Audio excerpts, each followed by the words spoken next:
Salut à tous, c'est Revan et aujourd'hui on se retrouve pour une nouvelle vidéo cyclisme sur la chaîne. Et aujourd'hui on va parler d'un des tours qui m'ont le plus marqué durant ma vie de fan de vélo. Et pour ça, on va tout de suite aller dans un pays magnifique, de l'autre côté des Pyrénées, un pays où il fait chaud, en Espagne. Buenas tardes, amigos! Et pourquoi en Espagne? Eh ben pour le Tour d'Espagne. Bah ouais, logique.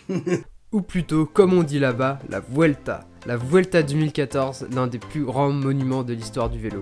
Et pour se replonger un peu dans le mood de l'époque, j'ai regardé les événements, ce qui s'est passé dans le monde en 2014, et franchement c'est pas la joie. Entre la Syrie, Malaysia Airlines, Gaza, Ebola, je trouvais vraiment rien d'amusant, mais c'était sans compter sur notre ex-président, ce bon vieux François Hollande, car en 2014, c'était l'année où on avait appris qu'il trompait sa femme en scooter, et ça franchement c'était exceptionnel. Mais 2014, pour nous, c'était avant tout une année extraordinaire en termes de cyclisme, et dès le mois de juin, on se dit qu'on allait se régaler parce qu'on assiste alors à un Dauphiné incroyable avec un duel magnifique entre Alberto Contador et Christopher Froome, une bataille qui tourne à l'avantage de l'espagnol, mais on sent que les deux sont au-dessus de la concurrence et on se dit qu'on va avoir droit à un Tour de France de légende où l'espagnol fera tout pour prendre sa revanche sur l'année passée. Deux géants du vélo, il n'y a rien de mieux au programme. Alors je vais vite fait rappeler qui sont Froome et Contador. Froome, vainqueur du Tour 2013 à l'époque, un monstre, vraiment la terreur dans le peloton à cette époque-là.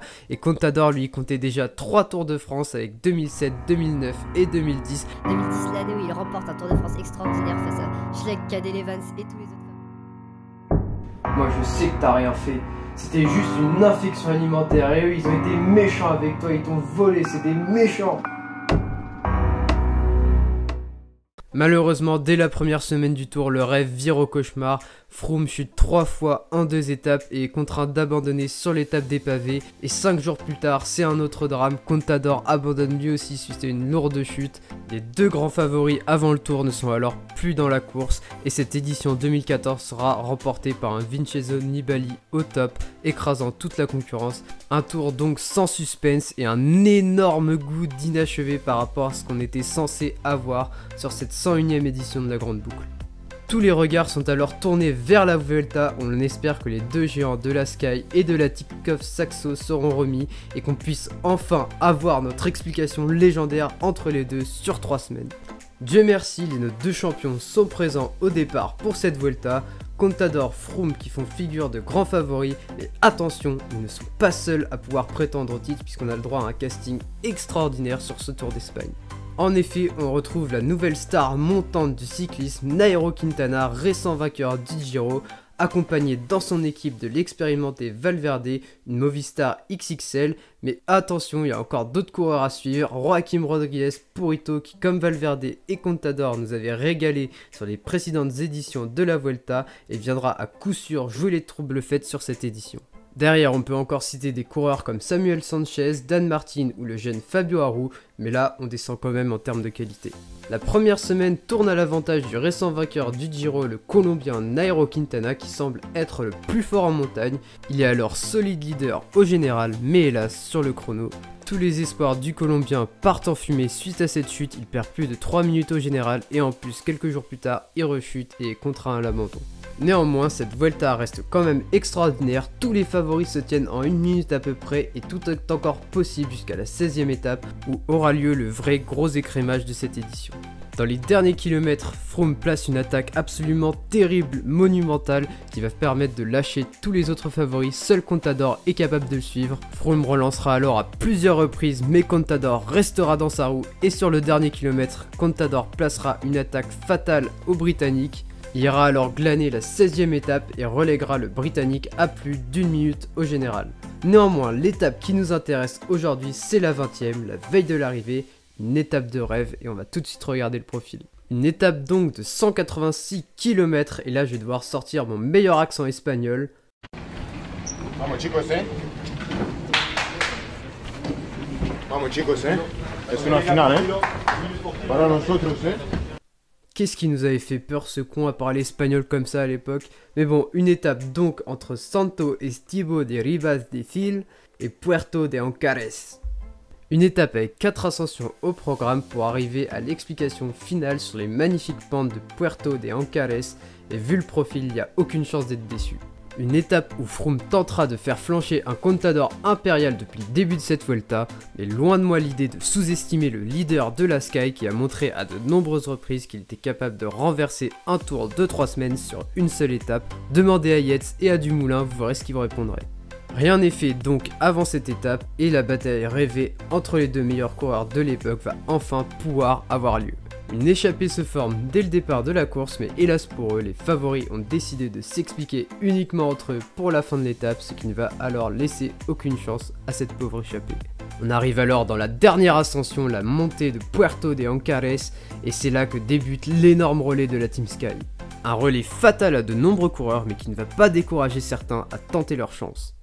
Gone under 9 kilometers to go, 9 riders left, and Joaquim Rodriguez here, I'm not surprised about this, is the first to attack. He's left himself just under 9 kilometers to gain 57 seconds on Alejandro Valverde.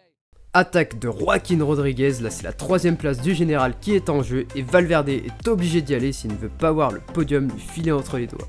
Derrière, c'est toujours assez calme entre les deux géants. Calme, pas pour longtemps en tout cas, et Froome commence à mettre en marche la machine.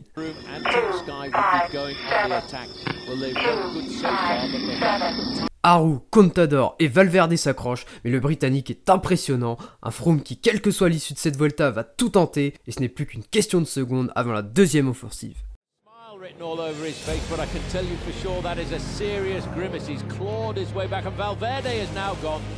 Valverde couldn't answer to that now. He's cracked as well, and it's going to cost him his 3rd place in the Vuelta a España, I think, if he doesn't get back to these two, because once they're clear and they've snapped the elastic, it'll be a whole different bike race. Here's Arrow, he's coming up, but that's Valverde in front, and now these two, the top 2 riders in this year's Vuelta a España, go head-to-head on the last climb. Aru et Valverde sont incapables de suivre le rythme énorme de Chris Froome, seul Contador est dans sa roue, à 6 km de l'arrivée, l'image est exceptionnelle et la bataille finale tant attendue depuis le début de saison va enfin arriver.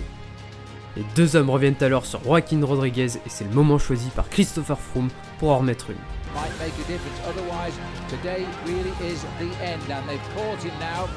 And they've got to get together, but you know, 5 kilometers to go, that gap is not enough.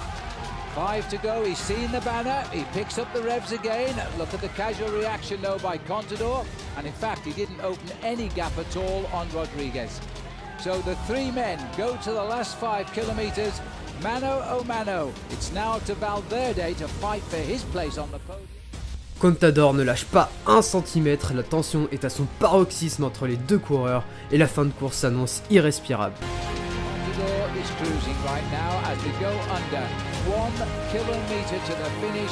Chris Froome has led virtually all of the way up. He kicks again, but there's always a reaction from Contador. Well, it begs the question, will Contador allow him to win the stage at the top of this climb here this afternoon, because there is a 10-second time bonus available. I don't think he wants to give Chris Froome any advantage going into the final individual. And there's a final little move here by Froome. And again, Contador is able to respond to that. Contador is just such a magical climber. He can change Froome a tribute here and allow him to win the stage, because Contador won stage 16. Froome has not won a stage in this race. They're the top 2 riders. Froome is certainly animated. Dans un dernier effort, le Britannique va alors jeter ses dernières forces dans la bataille. En vain, Contador est le plus fort et au moment où ce dernier se rassoit sur sa selle,